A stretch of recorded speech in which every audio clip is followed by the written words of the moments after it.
Digital gold. ఈ పేరు వినగానే చాలా ఈజీగా చిన్న చిన్న మొత్తాలతో బంగారం కొనొచ్చు అనిపిస్తుంది కదా. కానీ ఈ సౌలభ్యం వెనుక కొన్ని కనిపించని ఖర్చులున్నాయి. వాటి కథేంటో ఈ విశ్లేషణలో చూద్దాం. అయితే మీరు పెడుతున్న డిజిటల్ గోల్డ్ పెట్టుబడి నిజంగా లాభం తెచ్చిపెడుతోందా? చాలామంది ప్రశ్న వేసుకోరు. కానీ నిజం చెప్పాలంటే సమాధానం అంత సింపుల్ కాదు. సరే, ఇంక విషయంలోకి వచ్చేద్దాం. ఫస్ట్, జార్ లేదా గుల్లాక్ లాంటి యాప్స్లో మనం డిజిటల్ గోల్డ్ కొన్నప్పుడు మన కంటికి కనిపించకుండా కొన్ని ఛార్జీలు పడతాయి. అవేంటో ఇప్పుడు విడదీసి చూద్దాం. అసలు విషయమేంటంటే, బంగారం ధరకు అదనంగా మరో 2 పెద్ద ఖర్చులుంటాయి. ఇవి మనం డబ్బులు పెట్టగానే మన పెట్టుబడి విలువను తగ్గించేస్తాయి. అందులో మొదటిది ప్రభుత్వం విధించే 3% జీఎస్టీ. ఇది తప్పనిసరి. ఇక రెండోది చాలామందికి తెలియని స్ప్రెడ్. సింపుల్గా చెప్పాలంటే మనం కొనే రేటుకి అమ్మే రేటుకి మధ్య ఉండే తేడా అన్నమాట. ఇది దాదాపు 3% నుంచి 6% వరకు ఉంటుంది. సరే, ఈ ఖర్చులు వినడానికి సింపుల్గానే ఉన్నాయి కదా. కానీ ఇవి మన పెట్టుబడిపై ఎలాంటి ప్రభావం చూపిస్తాయో చూస్తే ఆశ్చర్యపోతారు. చూద్దాం. ఇక్కడ చూడండి, ఇది చాలా క్లియర్గా చూపిస్తోంది. ఉదాహరణకి మనము 10,000 రూపాయలు పెట్టుబడి పెట్టామనుకుందాం. అందులోంచి వెంటనే జీఎస్టీ పోతుంది. ఆ తర్వాత మనం వెంటనే అమ్మాలనుకుంటే ఆ స్ప్రెడ్ వల్ల అమ్మే ధర తక్కువగా ఉంటుంది. అంటే మన డబ్బు ఇంకా తగ్గిపోతుంది. అంటే మొత్తం మీద ఒక ఇన్వెస్టర్ డిజిటల్ గోల్డ్ కొన్న మరుక్షణమే దాదాపు 6 నుంచి 7% నష్టంలో ఉంటారన్నమాట. షాకింగ్గా ఉంది కదా.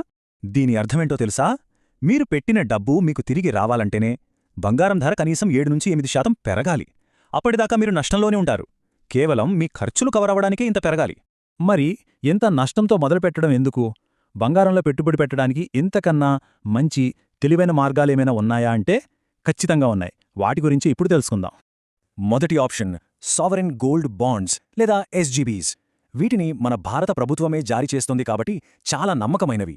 ముఖ్యంగా లాంగ్ టర్మ్ ఇన్వెస్టర్స్కి ఇది ఒక అద్భుతమైన అవకాశం. దీని ప్రయోజనాలు చూస్తే మీకే అర్థమవుతుంది. మొదటిది, జీఎస్టీ లేదు, మేకింగ్ ఛార్జీలు 0. అంతేకాదు, ప్రతి సంవత్సరం మన పెట్టుబడి మీద 2.5% వడ్డీ కూడా వస్తుంది.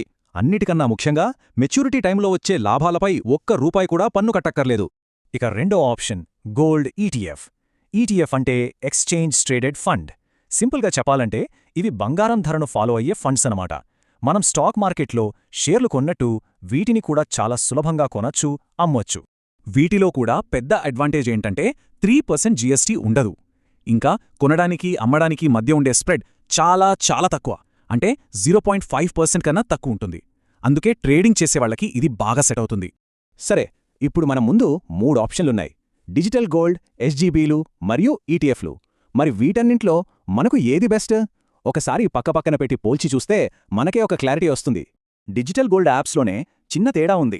జారాప్ ఎక్కువగా రోజువారీ పొదుపు మీద ఫోకస్ చేస్తే, గుల్లాక్ యాప్లో గోల్డ్ ప్లస్ అనే ఒక ఆప్షన్ ఉంటుంది. దీని ద్వారా మన దగ్గరున్న బంగారాన్ని లీజ్కిచ్చి ఏటా అదనంగా 4-5% రాబడి పొందొచ్చు. ఇది కొంతవరకు ఆ ఖర్చులను తగ్గించడంలో హెల్ప్ చేస్తుంది. ఇప్పుడు ఈ టేబుల్ చూడండి. అసలు విషయం ఇక్కడే ఉంది. జీఎస్టీ, స్ప్రెడ్డో, వార్షిక ఛార్జీలు, అదనపు ఆదాయం, ఇలా ఏది చూసుకున్నా సరే ఎస్జీబీలు, ఈటీఎఫ్లు డిజిటల్ గోల్డ్ కన్నా ఎంత బెటరో చాలా క్లియర్గా కనిపిస్తోంది. మొదటిది గోల్డ్ బీస్. ఇది అచ్చం ఒక కంపెనీ షేర్ కొన్నంత సులభం. గోల్డ్ బీస్ కొనడం చాలా సింపుల్. ముందుగా యాప్లో గోల్డ్ బీస్ అని సెర్చ్ చేయాలి. వెంటనే కొనేందుకు మార్కెట్ ఆర్డర్ లేదా మనకు నచ్చిన ధరకు కొనడానికి లిమిట్ ఆర్డర్ ఎంచుకోవచ్చు. ఇక రెండవ దారి సావరెన్ గోల్డ్ బాండ్స్ అంటే ఎస్జీబీలు. దీనికి కొంచెం జాగ్రత్త అవసరం. ముందుగా ఎస్జీబీ పేరును అర్థం చేసుకుందాం. ఉదాహరణకి ఎస్జీబీ MA29 అంటే మే 2029లో మెచ్యూర్ అవుతుంది. సరైన ఎస్జీబీ కోసం మార్కెట్ రేటు కన్నా తక్కువ ధర, ఎక్కువ ట్రేడింగ్ వాల్యూమ్ ఉన్నది చూడాలి. ఎస్జీబీ అని సెర్చ్ చేసి బాండ్ని సెలెక్ట్ చేసుకుని క్వాంటిటీ ఎంటర్ చేయాలి, అంతే. కానీ ఆగండి, ఎస్జీబీ ఆర్డర్ పెట్టేటప్పుడు ఒక చాలా ముఖ్యమైన విషయం గుర్తుంచుకోవాలి. ఎస్జీబీలు కొనేటప్పుడు ఎప్పుడూ ఎట్టి పరిస్థితుల్లోనూ మార్కెట్ ఆర్డర్ పెట్టకూడదు. ఇది చాలా ముఖ్యం. ఎందుకంటే అమ్మేవారు తక్కువగా ఉంటారు. దీనివల్ల మార్కెట్ ఆర్డర్ పెడితే చాలా ఎక్కువ ధరకు కొనే ప్రమాదముంది. సరే, ఈ రెండింటినీ చూసాం కదా. మరి ఏది బెటర్?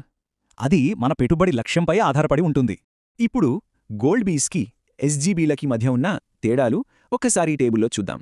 చిన్న పెట్టుబడులకి అంటే ఓ 2,000 లోపు అయితే గోల్డ్ బీస్ మంచి ఆప్షన్.